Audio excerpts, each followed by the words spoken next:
اور اللہ تمہارے سب اعمال سے خبردار ہے۔ پھر اللہ نے اس پریشانی کے بعد تم پر تسلی نازل فرمائی، یعنی نیند، کہ تم میں سے ایک جماعت پر طاری ہو گئی، اور کچھ لوگ جن کو جان کے لالے پڑ رہے تھے اللہ کے بارے میں ناحق ایام کفر کے سے گمان کرتے تھے، اور کہتے تھے بھلا ہمارے اختیار کی کچھ بات ہے؟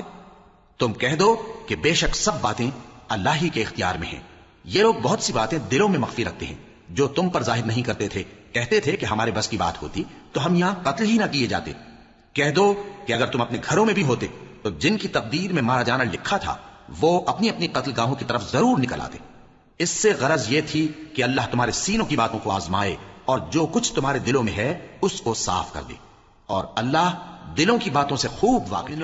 ان لوگوں جیسے نہ ہونا جو کفر کرتے ہیں، اور ان کے مسلمان بھائی جب اللہ کی راہ میں سفر کریں اور مر جائیں یا جہاد کو نکلے اور مارے جائیں تو ان کی نسبت کہتے ہیں کہ اگر وہ ہمارے پاس رہتے تو نہ مرتے اور نہ مارے جاتے۔ یہ اس لیے کہ اللہ ان لوگوں کے دلوں میں افسوس پیدا کر دے، اور زندگی اور موت تو اللہ ہی دیتا ہے، اور اللہ تمہارے سب کاموں کو دیکھ رہا ہے۔ اور اگر تم اللہ کے راستے میں مارے جاؤ یا مر جاؤ تو جو مال و متاع لوگ جمع کرتے ہیں اس سے اللہ کی بخشش اور رحمت کہیں بہتر ہے، اور اگر تم مر جاؤ یا مارے جاؤ تو اللہ کے حضور میں ضرور اکٹھے کیے جاؤ گے۔ پھر اے نبی، اللہ کی مہربانی سے تم ان لوگوں کے لیے نرم مزاج واقع ہوئے ہو، اور اگر تم بدخو اور سخت دل ہوتے تو یہ تمہارے پاس سے بھاگ کھڑے ہوتے، سو ان کو معاف کر دو اور ان کے لیے اللہ سے مغفرت